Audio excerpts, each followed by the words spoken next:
will break your world. You can't even break one elf.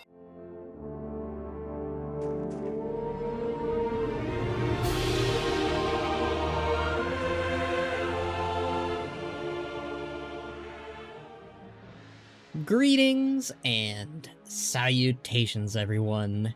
Here we are at last. Midnight is finally here. We've hit part 2 of this trilogy, this saga, and I can't overstate how interesting the reaction has been so far versus how we reacted to the initial announcement back in 2023 and seeing it all go down in person. World of Warcraft, the last Titan. That is, of course, to say, I had such high hopes for the expansion prior, The War Within. Unfortunately, that did not exceed my expectations. In fact, they sullied them. I predicted that it would have been my second favorite, with The Last Titan being first and Midnight in third, which is ironic considering the title of this video. And if you told me back when the expansion was announced that I would have liked this elf expansion, I would have thought you were insane and probably think that Rexar smells. Which he doesn't. Weirdo. But I digress. I don't hate elves, but they're hardly my favorites in the Horde, or even in the Alliance. All in all, The War Within wasn't exactly for me, but hey, there's still time to see how this World Soul Saga plays out. But this isn't about my ramblings on The War Within. If you want to hear my thoughts on that expansion, I have a whole catalog of videos that goes into detail on my frustrations and my disappointment on that particular expansion. For this video, we're going to delve into how I currently feel about Midnight, now that it is fresh and right out of the gates. And hopefully this format sticks the landing, since I'll probably do this again for Last Titan, and any subsequent expansions thereafter. I'll be talking about quests, the zones, the story. I won't go too in-depth on the systems, or that great add-on apocalypse many high-end raiders have been squabbling about. That's not the channel to do that on. Anyways, Midnight is a major contrast to The War Within. I'm quite pleased and happy to say that. The leveling is maybe the best it's ever been since the Battle for Azeroth, another expansion that I hold in high regard.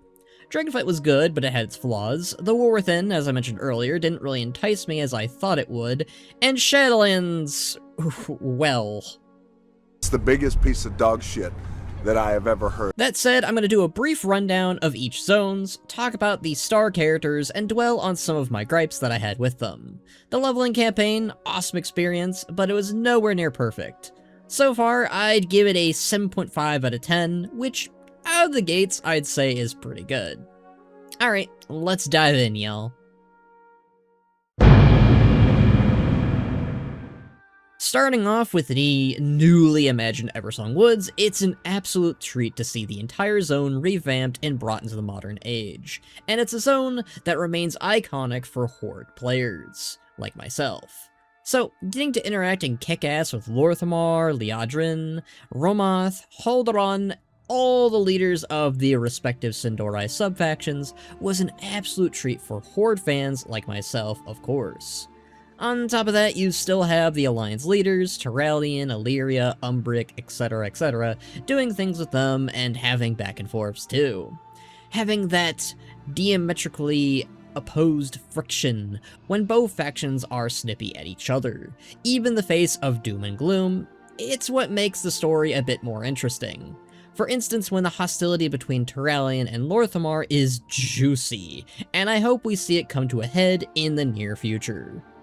In this zone, Lor'themar's role is all but reduced to being a quick FaceTime call whenever Arator has a breakthrough with his investigation, which I guess is okay, but given his involvement with his lands, he should have had a bigger role.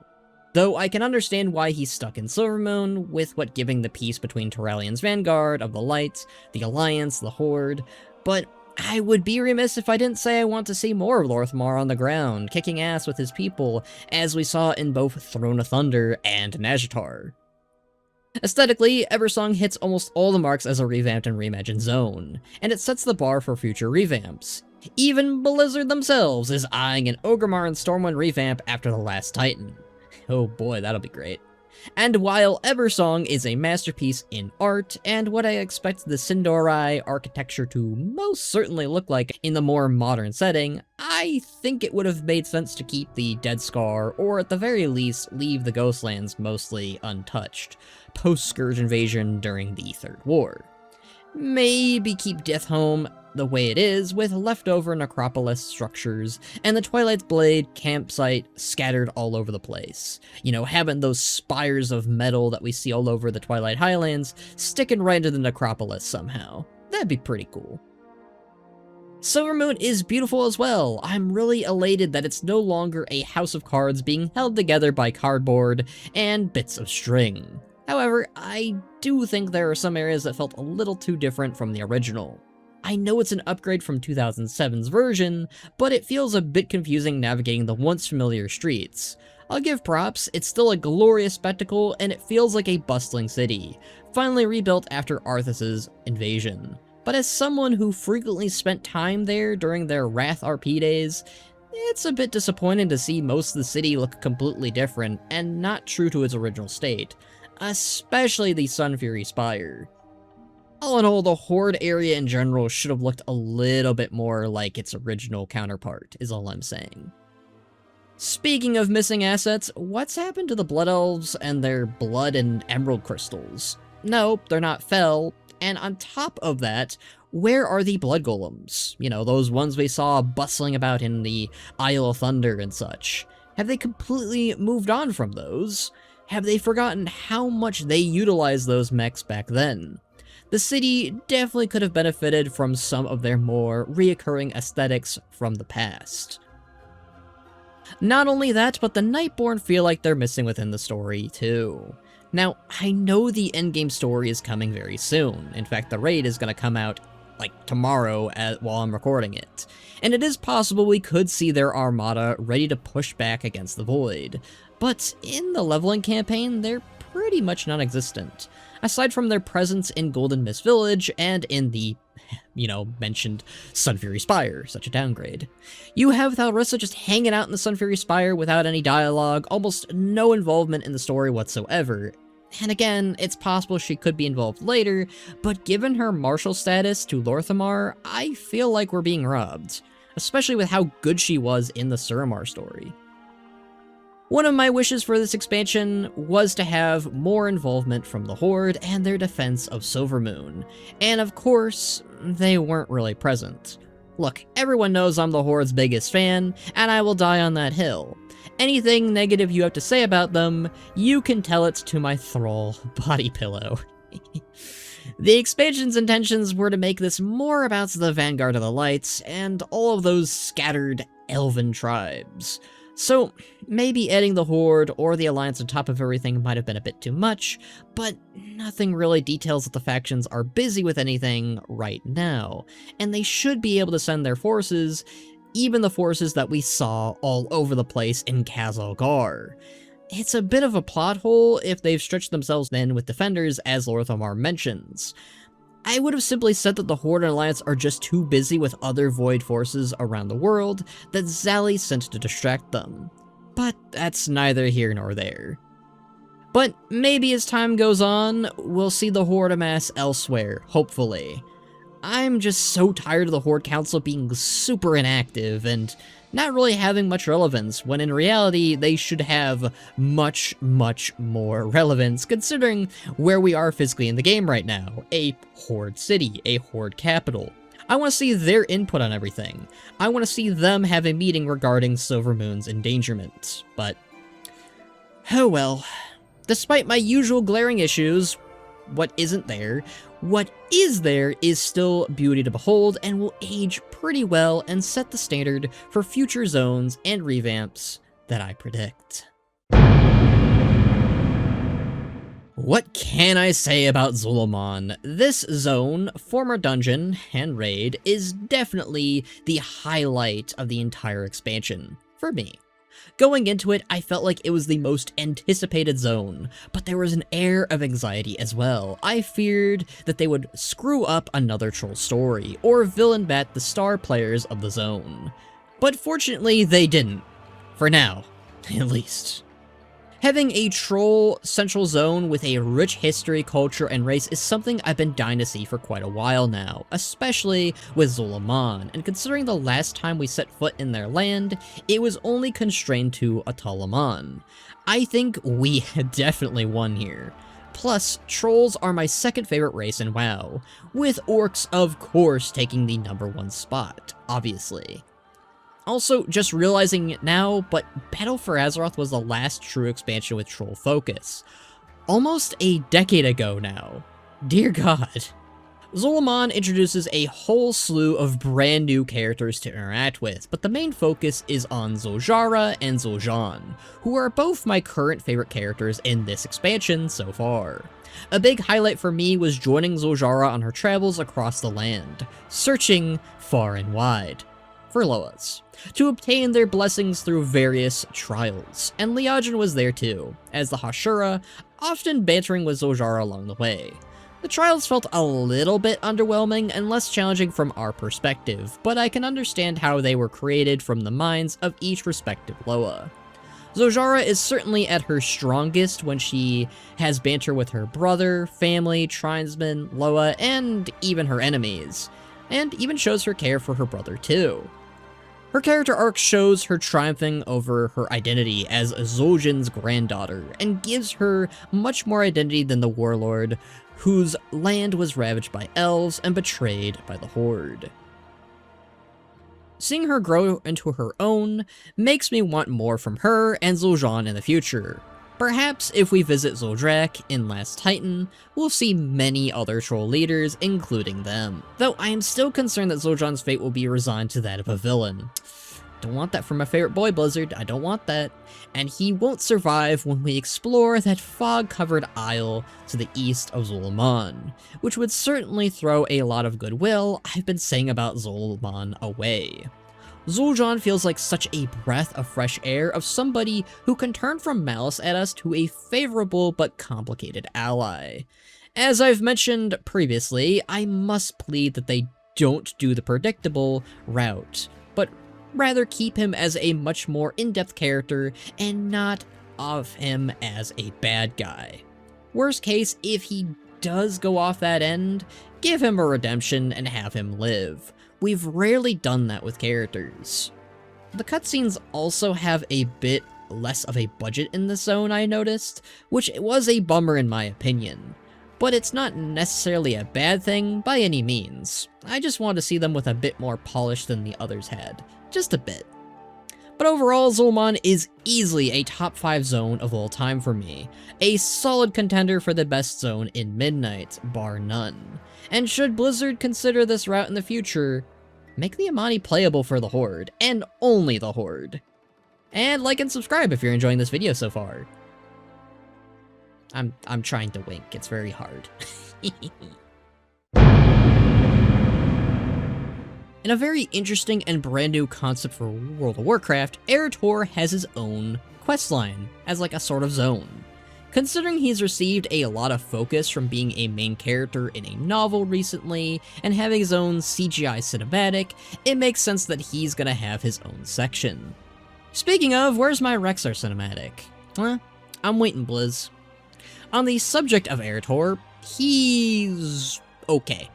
He's not someone I can connect with on a personal level by any means, though I like his journey where he joins Alonda's Fall and reconnects and understands different paths of the light, even seeing the dark side of the light through the Scarlet Brotherhood, and at its best through the Sunwalkers. We see Arator step into a much bigger role, where he understands his father's rage and why he's the way he is today, showcasing the history of how Turalyon became the man you see now. It's most certainly setting him up to have an ironically darker role in the future. I thoroughly enjoyed the storytelling, showcasing one of the more critical battles during the Second War, where we see Ogrim Doomhammer lay the aptly named hammer down on Anduin Lothar, giving him an epic sweep. I will not apologize for cheering him on. Orc bias is being worn proudly today. Anyways, one of the more controversial decisions within the questline was the inclusion of Eitrigg in the Sons of Lothar, a band of Alliance heroes formed during the Second War. I still can't seem to wrap my head around why they would want to do something like that, but if they're going down this route, maybe call them something else, like, I don't know, the Sons of War maybe? Giving them a new name would make much more sense, especially if they want to honor Lothar's legacy and add new members down the line, especially members from the Horde. As I mentioned earlier, I don't really feel that strongly connected to the guy. Again, fine character, and I'm glad that Arator's got some reasonable things to say and do, namely taking that hit for Zul'jan, thank you for that. That shit made me respect him much more.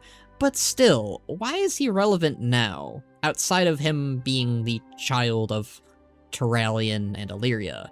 His inclusion in the story makes it feel rather forced, and I think him being MIA for years has done some damage. If he was there back in Battle for Azeroth or Shadowlands, then maybe I'd see him differently than I do now. Hell, maybe during Dragonflight could have worked.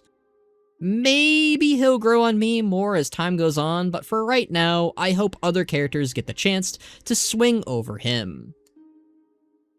I think I'm just a bit windrunnered out, is all. Oh, and that haircut is still nasty. Throw that hood that you've got, buddy, and cover that shit up, please. Ugh. Brother, ugh. It's gross.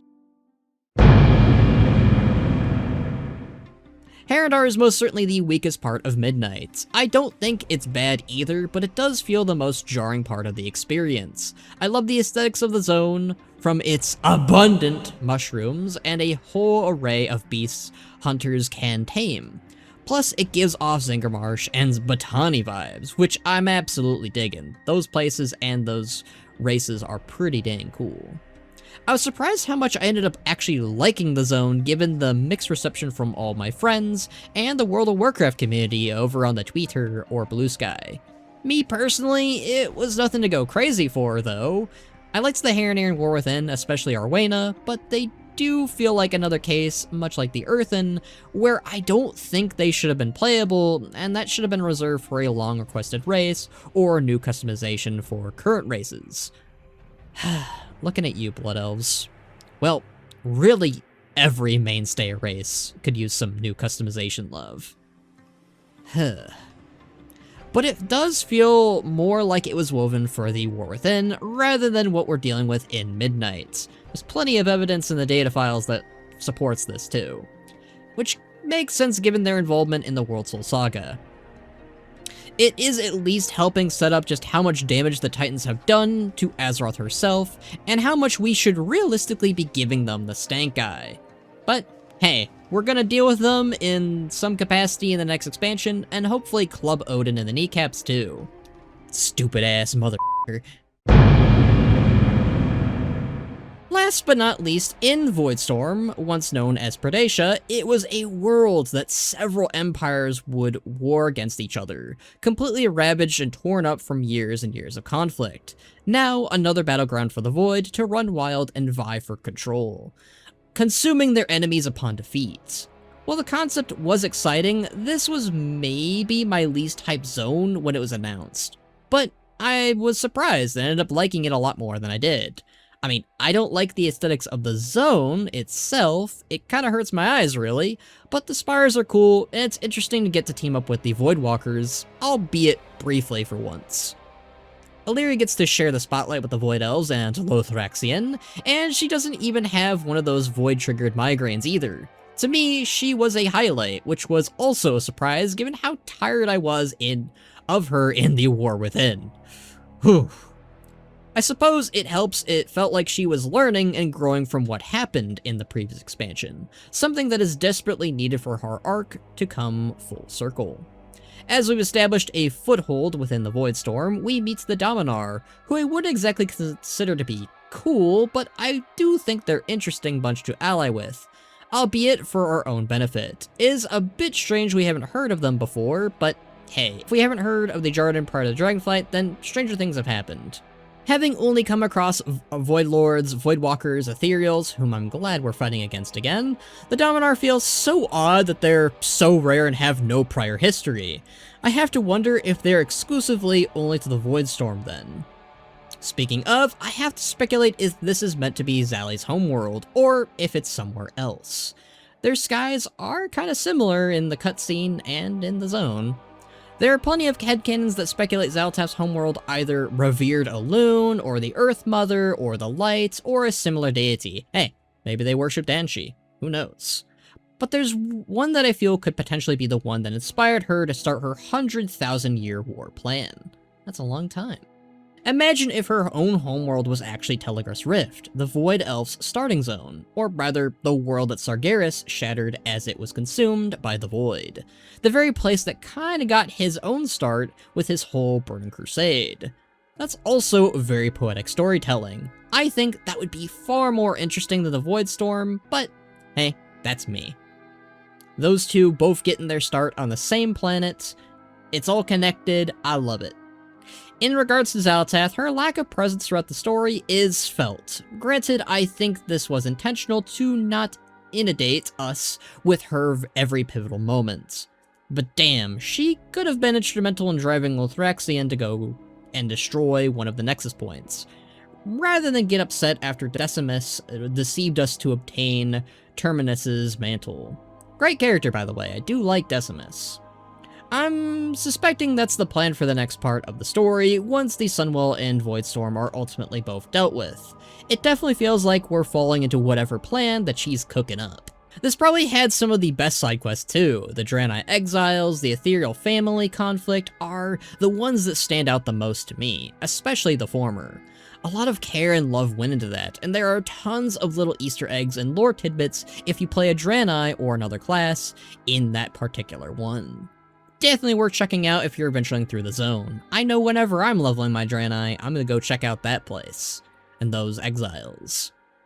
But the real heart of Voidstorm was Lothraxion, specifically his strife with trusting the Dominar who are rallying against the Devouring Host. He's always been a red flag in my eyes, but not an angle I thought they were gonna take him in. I thought in the past he would align himself with the Legion or Denathrius and his Dreadlords, but surprisingly, he has committed himself towards the light, making him another light-blind pawn in this game. In my opinion, that makes him far more horrifying than if he was to team up with Denathrius again. It's far more compelling of a move, and I'm so glad they're moving down that route with the light and with him. I have plenty more commentary to give regarding his fate. I don't think we're done with him, but we'll see if he returns, because I think he deserves a much more fitting end than just being another loot pinata in a dungeon. Plus, I don't think we've gotten much of a reaction from Turalyon over his death, but maybe we'll see that in the campaign for this coming week for the raid. Like I said, this is the past that you're viewing this in. I am currently editing this bad boy, and there will probably be some outdated things being said here. But, hey, that's just videos for you, am I right? Yeah. The Voidstorm wowed me in ways I couldn't have imagined, and while it feels like we're careening towards another cosmic conflict, it amazes me that there's a whole society based on consumption and dominating one another on the battlefield. Now that's metal AF.